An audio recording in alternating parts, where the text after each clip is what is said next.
The crystal wine glass shattered in my hand as the manila envelope hit the mahogany dining table. Blood trickled down my wrist, but I barely felt it.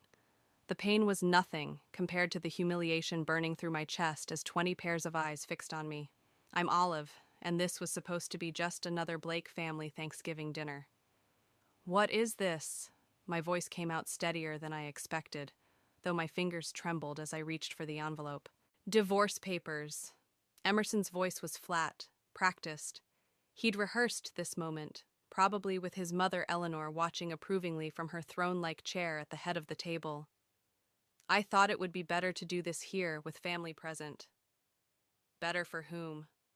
The question died in my throat as Cora, my sister-in-law, let out a poorly disguised snicker. She'd been waiting for this moment since the day Emerson and I got married. "You're serving me divorce papers at Thanksgiving dinner?" The words tasted like acid. The turkey and cranberry sauce on my plate suddenly looked obscene. "Well, darling," Eleanor's voice dripped with false sympathy, "we thought it would be easier this way. The family could provide emotional support." Allie, my best friend who'd insisted on coming with me this year, grabbed my hand under the table. Thank God she was here. "Emotional support?" I echoed, watching blood drip onto the pristine white tablecloth. "Like the emotional support you showed when you called my art glorified finger painting last Christmas." "Oh, come now," Cora chimed in, wine sloshing in her glass. "Let's not pretend your little hobby was ever going to amount to anything. Remember that gallery showing where nobody bought a single piece?" The room erupted in cruel laughter. Even the cousins I thought were on my side joined in. I looked at Emerson, searching for any trace of the man who'd once defended my passion for art, who'd helped me set up my studio in the guest house of this very estate. He wouldn't meet my eyes. "I think what everyone's trying to say," Eleanor continued, dabbing her mouth with a napkin, "is that it's time to face reality. You're not cut out for this family, Olive. We need someone more substantial." My hand brushed against my purse, where a folded document had been sitting for months. The deed to this very house, the Blake family estate, transferred to my name in a moment of drunken generosity by Emerson on our 5th anniversary. He'd forgotten about it by morning, but I'd quietly filed the paperwork. "You're right, Eleanor." I stood up slowly, letting the blood drip freely onto her precious tablecloth. "I'm not cut out for this family. I'm better than it." "Excuse me?" Emerson finally looked at me, his face flushing red. "Allie, would you mind driving me to the emergency room? I seem to have cut myself." I turned to the stunned faces around the table. "Oh, and Eleanor? You might want to get the tablecloth cleaned quickly. Bloodstains are such a nightmare to remove, almost as difficult as eviction notices." "Eviction notices?" Eleanor's fork clattered against her plate. "What are you talking about?" I smiled, feeling a strange calm settle over me. "Happy Thanksgiving, everyone. Enjoy the turkey. It might be your last meal in this dining room." The silence that followed me out was deafening. As Allie helped me to her car, I heard the chaos erupting behind us. Raised voices, slamming doors, Emerson calling my name. "Holy shit," Allie whispered as we pulled away from the estate. "Are you okay?" I watched the mansion shrink in the side mirror, its windows glowing warm and inviting. A facade, just like everything else about the Blakes. "No," I answered honestly. "But I will be." "What did you mean about eviction notices?" I pulled out the deed with my good hand, careful not to get blood on it. "Remember when Emerson got drunk last year and started talking about how this house should belong to someone who actually appreciates its history?" Allie's eyes widened as she glanced at the document. "No way." "Yes way. He signed over the deed that night. I've been sitting on it, wondering if I should tell him." I looked down at my bleeding hand. "I guess now I know what to do with it." "What are you thinking?" The first genuine smile of the evening spread across my face. "I'm thinking this place would make an excellent art gallery. After all, Eleanor always said this house needed more culture." As we drove toward the hospital, I felt something shift inside me. The humiliation was still there, but it was being replaced by something else, determination. They wanted to break me? Fine. But they'd forgotten one crucial detail. Sometimes the best art comes from broken things. 7 stitches, I announced, holding up my bandaged hand as I walked into Allie's apartment. The doctor said I'm lucky I didn't sever any tendons. Lucky isn't exactly the word I'd use for anything that happened today. Allie handed me a glass of wine, in a plastic cup this time. Your phone's been blowing up, by the way. 23 missed calls from Emerson. I sank into her plush couch, exhausted. Let him sweat. So, are we going to talk about the nuclear bomb you're sitting on? Allie curled up in her armchair, tucking her feet under her. That deed is serious business, Olive. I know. I took a long sip of wine. I already called Riley. The lawyer? When? From the hospital. She's coming over first thing tomorrow morning. I pulled out my phone and finally looked at the messages. Oh, this is Rich. Listen to what Cora just sent. How dare you embarrass our family like this? After everything we've done for you? Allie snorted. Everything they've done for you? Like what? Criticize your art? Exclude you from family photos? Make snide comments about your clothes? The memories flooded back unbidden. Remember last summer's garden party? When Eleanor told all her friends I was the cleaning lady because she was embarrassed to introduce me as her daughter-in-law? God, yes. And Emerson just stood there pretending not to hear. He always just stood there. My voice cracked slightly. 5 years of marriage, and he never once truly stood up for me. The doorbell rang, making us both jump. Allie peeked through the peephole and cursed. It's Emerson. Olive! His voice carried through the door. I know you're in there. We need to talk. I shook my head at Allie, who called out, She doesn't want to see you, Emerson. Go home. This is ridiculous. Something thudded against the door, probably his fist. You can't just threaten my family's home. That deed was a mistake, and you know it. I walked to the door, my heart pounding. A mistake? Like serving me divorce papers at Thanksgiving dinner was a mistake? That's different. I was trying to... To what? Humiliate me? Congratulations, mission accomplished. I pressed my bandaged hand against the door. But you know what's funny? While you were all laughing at my failed art career, I was quietly building something else. Something you didn't notice because you were too busy being ashamed of me. What are you talking about? My paintings might not sell, Emerson, but my art restoration business is doing just fine. I've been saving every penny, waiting for the right opportunity. I smiled, though he couldn't see it. Guess what? You just handed it to me. The silence on the other side of the door was deafening. Go home, I said finally. Talk to your lawyer. I'll be talking to mine. His footsteps retreated slowly, and I slumped against the wall. Art restoration business? Allie raised an eyebrow. Since when? Remember Francisco, my old art professor? I pulled out my phone and showed her my business website. He's been mentoring me for the past year. Turns out rich people will pay a fortune to have their family heirlooms restored. I've been working out of his studio. Allie scrolled through the site, her eyes widening. These are incredible. Why didn't you tell anyone? Because they never asked. I took my phone back. They were so convinced I was a failure, they never bothered to look closer.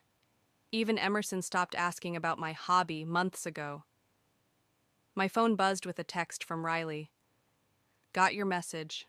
Reviewed the deed. It's ironclad. Meeting tomorrow at 9 a.m. to discuss options. Allie read the message over my shoulder. What exactly are you planning? I walked to the window, looking out at the city lights. That house has been a symbol of everything I'm not supposed to be. Everything the Blakes said I could never achieve. So I'm going to turn it into exactly what I am. An art gallery? Not just any gallery. I turned back to her, feeling more certain with every word. A restoration studio and gallery, a place where broken things become beautiful again, where the past gets a second chance to shine. They're going to fight you on this, Allie warned. Let them. I held up my bandaged hand. They've already drawn first blood. Now it's my turn. My phone buzzed again. Eleanor this time. You ungrateful little nobody. You have no idea what you're getting into. I showed the message to Allie, who whistled low. You know what this means, right? Yeah. I typed out a quick response. Actually, Eleanor, I do. See you in court. Then I blocked her number, and for the first time since that envelope hit the table, I felt truly free. Francisco's studio smelled like linseed oil and possibility. Morning light streamed through the tall windows, illuminating dust motes that danced around his latest restoration project, a Baroque frame that had seen better centuries. "So," he said, setting down his tools, "you finally told them to go to hell." Not in those exact words. I traced my fingers along the frame's intricate carvings, but close enough. "Good." Francisco pulled up 2 stools. "Now, tell me about this gallery idea of yours." I'd spent the morning with Riley, going over legal strategies. Now I needed something different, artistic vision. I pulled out my tablet and showed Francisco the floor plans of the Blake estate. "The main hall could be the primary gallery space," I explained, zooming in. "Those windows face north, perfect lighting. And look at these side rooms." "Stop." Francisco held up a paint-stained hand. "You're thinking too small." "What do you mean?" "You're planning a gallery, yes? But what are you going to fill it with?" He gestured around his studio. "These restoration projects we do, they're not just about fixing broken art. They're about bringing stories back to life." Understanding dawned. "You think I should showcase the restoration process itself?" "Exactly." His eyes lit up. "Imagine, one wing shows the before pieces, damaged, forgotten works. Another shows the restoration in progress. And the main gallery? That's where you display the finished pieces in all their glory." "Like a metaphor," I whispered.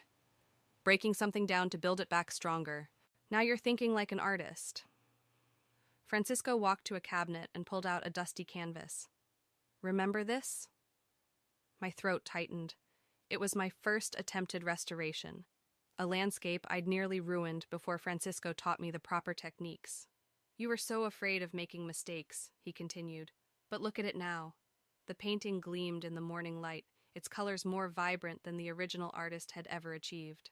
"That's what I want," I said suddenly. "I want to show people that broken things don't have to stay broken. That sometimes the restoration is more beautiful than the original." Francisco's phone buzzed. He glanced at it and frowned. "Speaking of the Blakes, Eleanor's been calling me all morning." "What? Why?" "Trying to convince me to talk you out of this." He chuckled. "She offered to commission 3 pieces." "What did you tell her?" "I told her I don't work with people who mock my best student." He squeezed my shoulder. "Now, let's talk about your opening exhibition." My phone rang, Emerson's number. I declined the call. "He's persistent," Francisco observed. "He's desperate. The family lawyer probably told them how solid the deed is." I pulled out my sketchbook. "But enough about them. I want to show you some ideas."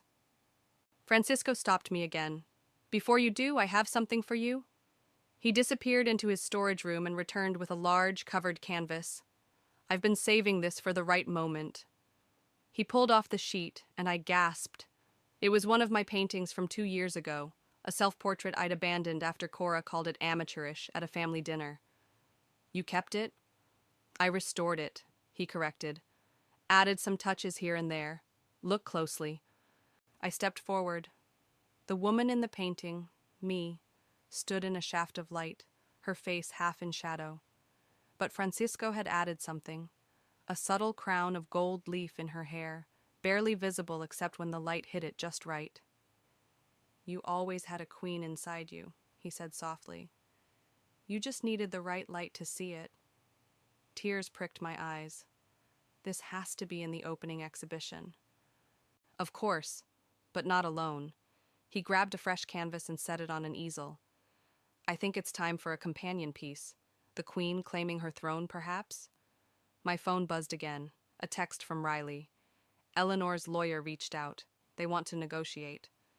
I showed Francisco the message. He handed me a brush. "What do you want to do?" he asked.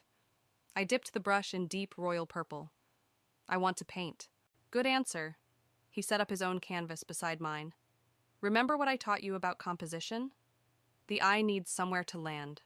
And about color? Sometimes the boldest statement is the quietest shade. And about revenge?" I paused, brush hovering over canvas. You never taught me about revenge. Yes, I did. He smiled. Every time we restored a painting that someone had given up on, every time we proved them wrong with beauty instead of anger. I looked at the blank canvas, then at my bandaged hand, then at the text from Riley. Finally, I looked at Francisco. Teach me more, I said. And as the morning light filled the studio, we began to paint my revenge. Not in blacks and reds, but in colors that would make even Eleanor Blake wish she'd seen my worth sooner. The cafe was exactly halfway between my apartment and the Blake estate, neutral territory. Emerson sat at a corner table, his usual crisp appearance slightly rumpled. 3 days of stubble shadowed his jaw, and his tie hung loose around his neck. You look terrible, I said, sliding into the seat across from him. Olive. He straightened up. Thank you for coming.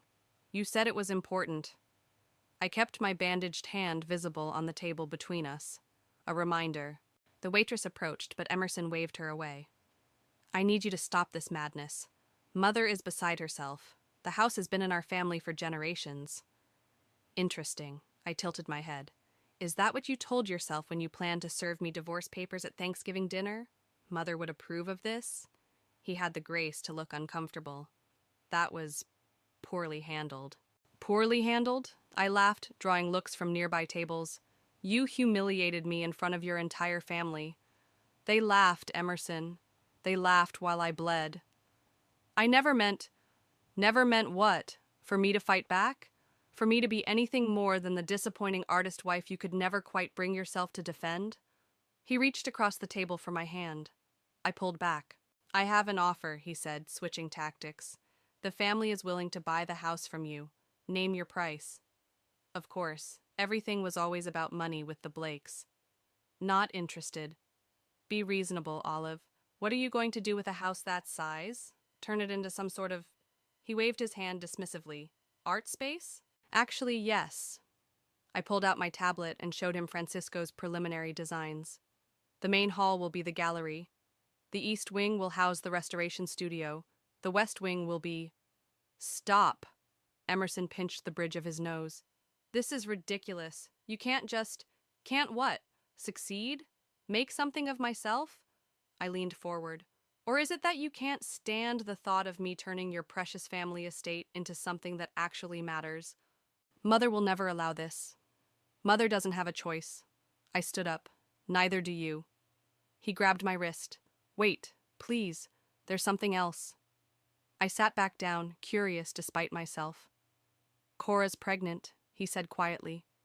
She and her husband were supposed to move into the estate next month. It's tradition. The next generation always raises their children there. The news hit like a physical blow. Cora, who'd made my life hell for 5 years, was going to have everything she'd ever wanted. That's not my problem. Olive, please, if not for me, then for who? The family that never accepted me? The sister-in-law who mocked every piece of art I ever created? I pulled my wrist free. You know what tradition I'm starting? Being the first person in that house who actually creates something instead of just inheriting it. His face hardened. You're making a mistake. No, Emerson. I made a mistake 5 years ago when I married you. I stood again. Tell Cora congratulations. I'm sure she'll raise her child to be just as kind and accepting as the rest of you. This isn't over, he called after me as I walked away. Actually, it is. I turned back one last time. Oh, and you might want to warn your mother. The contractors start next week. I'd hate for all that construction noise to disturb her afternoon tea. Outside, I called Allie. How'd it go? She asked. About as well as expected. I started walking, needing to move. Did you know Cora's pregnant? What? No way. Yeah, apparently I'm destroying some grand family tradition by not letting them raise the next generation of entitled Blakes in that house. So what are you going to do?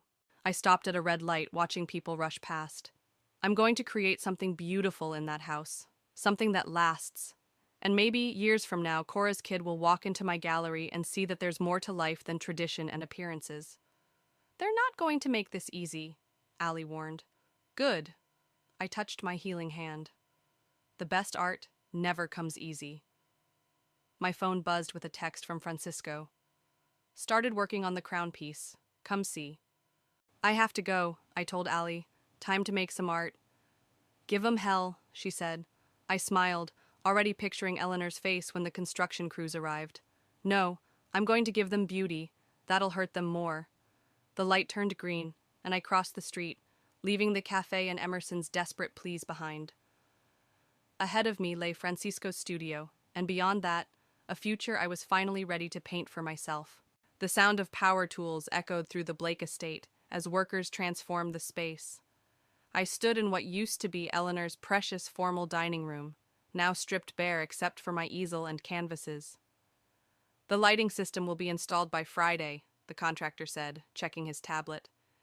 And the gallery rails are ready to go up as soon as we finish prepping the walls. Perfect. I stepped over cables and drop cloths to examine the north wall.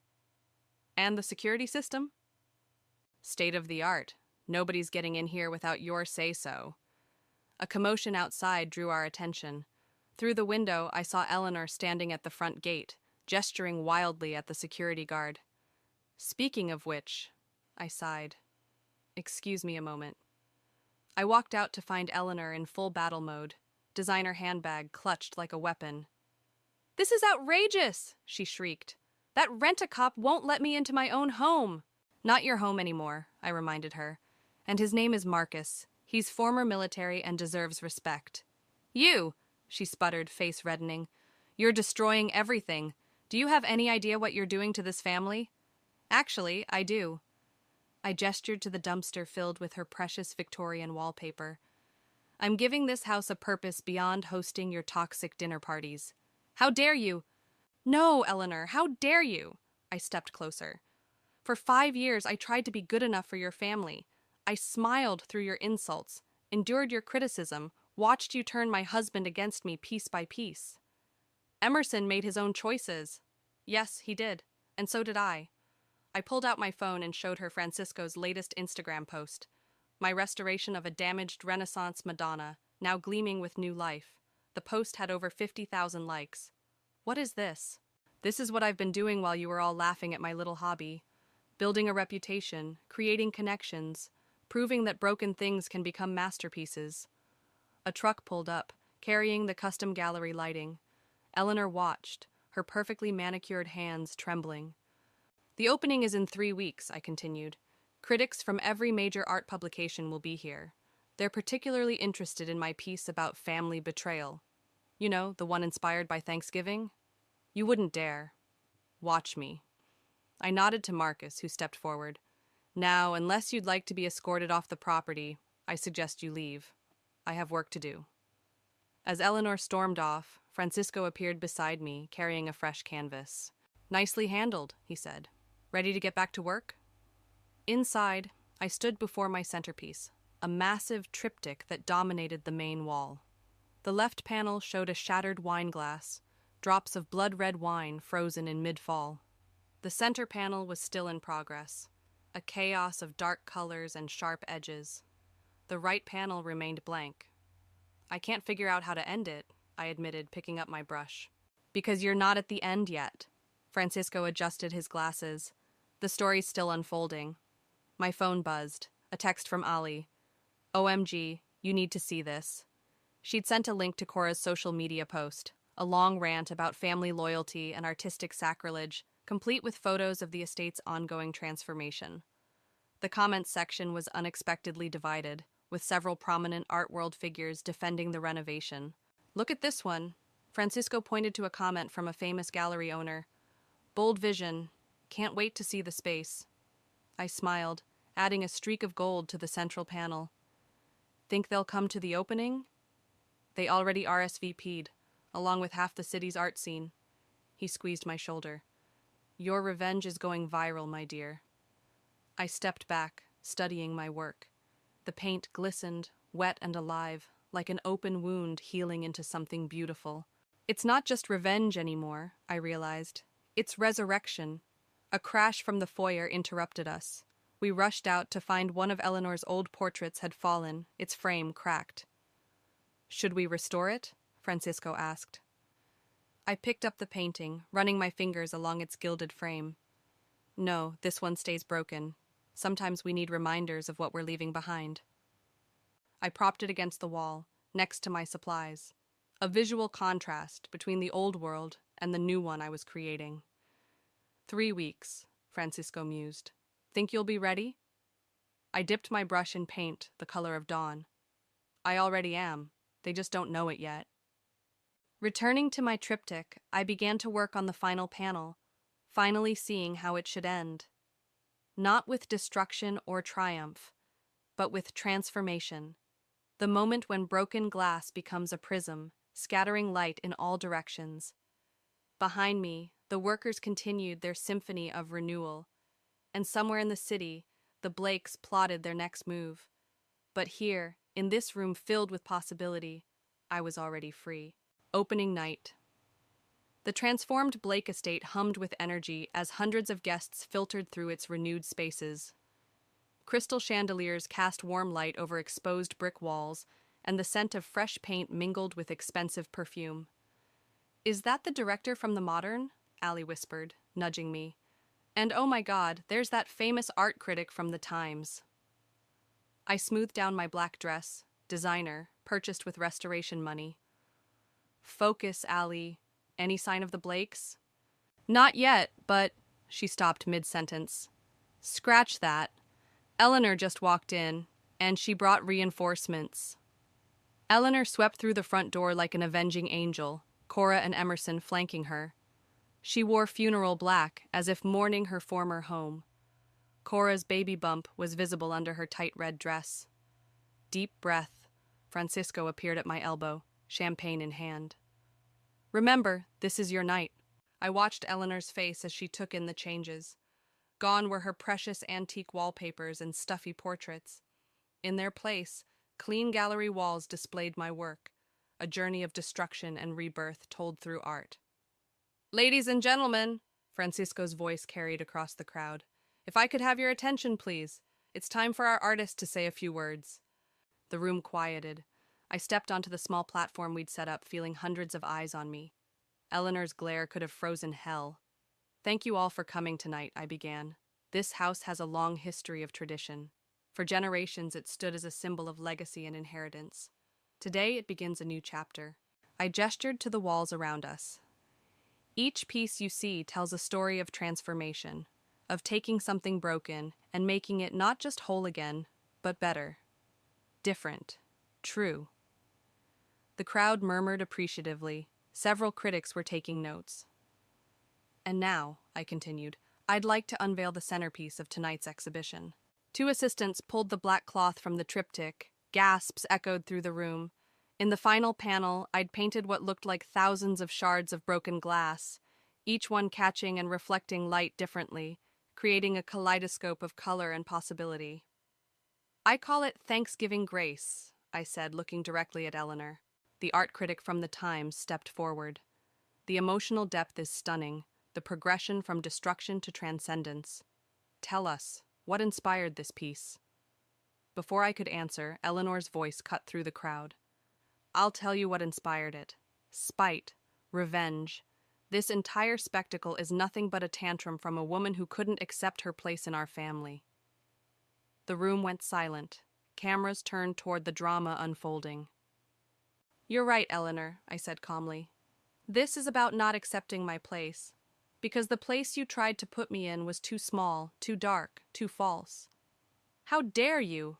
No." My voice rang out stronger. "How dare you come here and try to diminish this? Look around.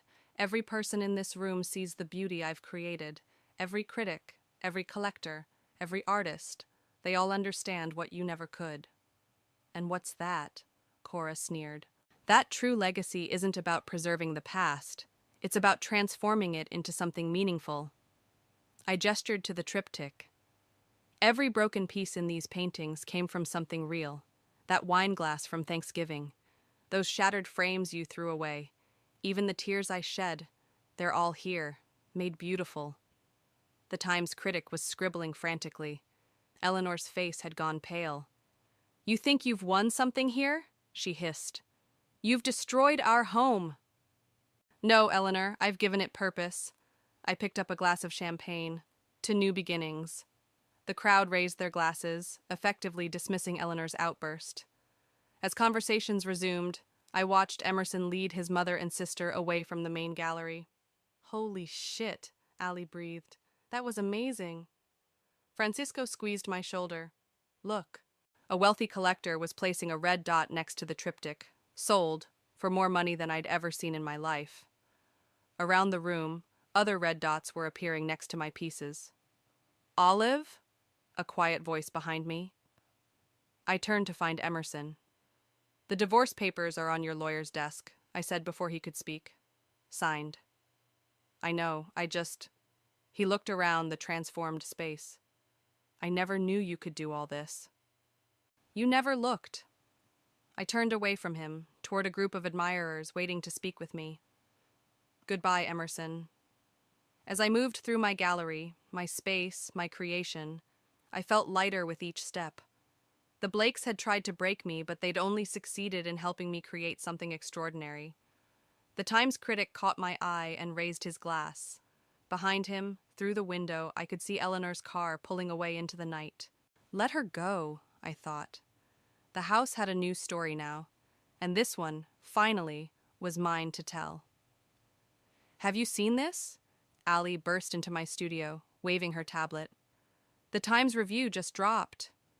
I set down my restoration tools, carefully stepping away from the 18th century landscape I'd been working on. 1 week after the opening, and the buzz hadn't died down. Read it to me, I said, wiping my hands on my apron. In a stunning debut, artist and restoration expert Olive transforms family drama into transcendent art. The converted Blake estate now stands as a testament to rebirth, both architectural and personal. Allie looked up, grinning. It goes on like that for 3 paragraphs. My phone buzzed. Riley calling. Hold that thought. Turn on the news, Riley said without preamble. Channel 7. I grabbed the remote for the small TV I kept in the studio for background noise. The headline made my stomach drop. Prominent family faces financial scandal. Sources reveal that the Blake Investment Group has been under federal investigation for months, the reporter was saying. Eleanor Blake and her son Emerson are accused of mismanaging client funds. Oh my God. Allie's hand flew to her mouth. That's not all, Riley said through the phone. They've been using the estate as collateral for loans. If you hadn't gotten that deed when you did, the implications hit me like a physical blow. They would have lost the house anyway. Exactly. And any art or artifacts inside would have been seized as assets? On screen, footage showed Eleanor being escorted from her office building, head down, ignoring reporters' questions. Emerson was nowhere in sight. Where's Emerson? I asked Riley. Word is he's cooperating with investigators. Turned on his mother to save himself. Of course he had. Emerson had always been good at saving himself. My other line beeped, Cora's number. After a moment's hesitation, I switched calls. What do you want, Cora? Please. Her voice was thick with tears. I need your help. Why would I help you? Because I'm about to lose everything. She broke down, sobbing. The baby. I don't have anywhere to go. Francisco walked in, took one look at my face and mouthed, What's wrong? I held up a finger. Cora, I know I was horrible to you, she cut in. I was jealous. You had real talent, real passion, and I just had family money. Money that turned out to be stolen. I closed my eyes, remembering all the times she'd mocked my art, my dreams, my very existence in her perfect world. The guest house, I said finally. It's small, but it's clean. You can stay there until you figure things out. Silence on the line, then quietly, Why would you do this? Because I'm not you. I looked at my triptych hanging on the studio wall. And because sometimes broken things deserve a chance to be rebuilt. After hanging up, I filled Francisco and Allie in on everything. You're really going to help her? Allie asked incredulously. The guest house is where I used to paint, I said, running my hands over the antique frame I'd been restoring. It's where I learned who I really was, despite everything they did to break me. Maybe Cora needs that too. Francisco nodded approvingly. Speaking of rebuilding, he pulled out a newspaper clipping. The city's Historic Preservation Society wants to hire us. Apparently our work here has impressed them. My phone buzzed again. Another text from Riley. Eleanor's lawyer reached out. She wants to make a deal. No deals, I texted back. The house stays as it is. You know, Allie said, reading over my shoulder, you could probably buy their entire company for pennies now. I shook my head. I don't want their company. I want this. I gestured around the studio at the half-finished restorations and new works in progress. This is real. This matters. Through the window, I watched a car pull up. Cora, with a small suitcase. She looked lost. Nothing like the proud woman who'd laughed at my pain just weeks ago. I should go help her get settled, I said. Are you sure about this? Allie asked one more time. I picked up a small painting from my workbench. A simple landscape I'd restored, where damage had left beautiful patterns in the aged varnish. Sometimes the cracks are what make something interesting. Francisco smiled. Go. Be interesting. As I walked out to meet Cora, I passed the spot where that wine glass had shattered on Thanksgiving. Now it was marked by a small brass plaque. Here begins the restoration. Karma had come for the Blakes, but not in the way I'd expected. And somehow, in the midst of their destruction, I'd found a way to create something lasting, something true, something that finally was completely my own. The colors need to be warmer here, Francisco said, pointing to a section of the newly restored painting. See how the light catches? I adjusted my magnifying glass, studying the brush strokes. The restoration studio hummed with activity, 3 apprentices working at their stations, Cora cataloging pieces at her desk by the window. The doorbell chimed. Through the security camera, I saw Eleanor standing at the gate. Want me to send her away? Cora offered, one hand resting on her very pregnant belly. No. I set down my tools. I'll handle this. Eleanor had aged years in just a few months. Her designer clothes were gone, replaced by simple slacks and a sweater. She clutched a familiar-looking canvas. What do you want, Eleanor? She held out the canvas. This was in my mother's attic. I thought, maybe you could restore it. I unwrapped the painting carefully. A wedding portrait. Eleanor and her late husband on their wedding day. The canvas was cracked, the colors dulled by decades of neglect. Why bring it to me? Because you're the best. She swallowed hard. And because I owe you an apology. I studied the painting without responding. I was wrong about you, she continued. About your talent, your vision, everything. I was so focused on preserving what was, I couldn't see what could be. Like your son's illegal activities? She flinched. I enabled him, protected him when I should have. She gestured at the transformed estate. You did what I never could. You made something new. Inside, I could see Cora watching us, her face unreadable. The restoration will take time, I said finally, and it won't be cheap. I understand. I can pay. No, I met her eyes. You'll work for it. We need someone to manage the gallery's administrative side. Cora's going on maternity leave soon. Eleanor stared at me, then at the building behind me, at the brass plaque, at the elegant gallery spaces visible through the windows, at her daughter working inside. You'd trust me? After everything? Trust is earned. I handed her a business card. Be here Monday at 9. We'll start with filing. As she turned to leave, I added, Eleanor, the painting, I'll make it beautiful again, but it won't be exactly the same. I know. She smiled sadly. Maybe that's the point. Back inside, Cora was waiting. You're really hiring her? Everyone deserves a chance to restore what's broken. I set the wedding portrait on my workbench. Even Eleanor. Even Emerson? He made his choices. I picked up my tools again. This is about making new choices. Francisco appeared with fresh coffee. Speaking of choices, the Historic Society called again. They want us to handle the restoration of the old theater downtown. Take it, I said. But first, help me with this. Together, we examined Eleanor's wedding portrait. pointing out areas that needed attention, discussing techniques. Through the window, I could see Eleanor still standing at the gate, looking up at the house she'd lost, and maybe finally seeing it for what it had become. My phone buzzed, a text from Emerson. I'm sorry for everything. I deleted it without responding. Some things weren't meant to be restored. Look at this detail, Francisco said, pointing to a tiny flower in the portrait's background. Almost invisible now, but once we bring it back, it'll change the whole composition, I finished. Exactly. He squeezed my shoulder. Just like you did. The afternoon light streamed through the windows, catching the gold leaf in my triptych, making it shimmer. Below it, new students worked on their own restorations, learning to see beauty in broken things. Cora waddled over with paperwork. The gallery bookings are full through next season, and that critic from the Times wants to do a follow-up piece. Tell him yes, I said, carefully beginning the cleaning process on Eleanor's portrait. But make sure he mentions our restoration school. That's the future.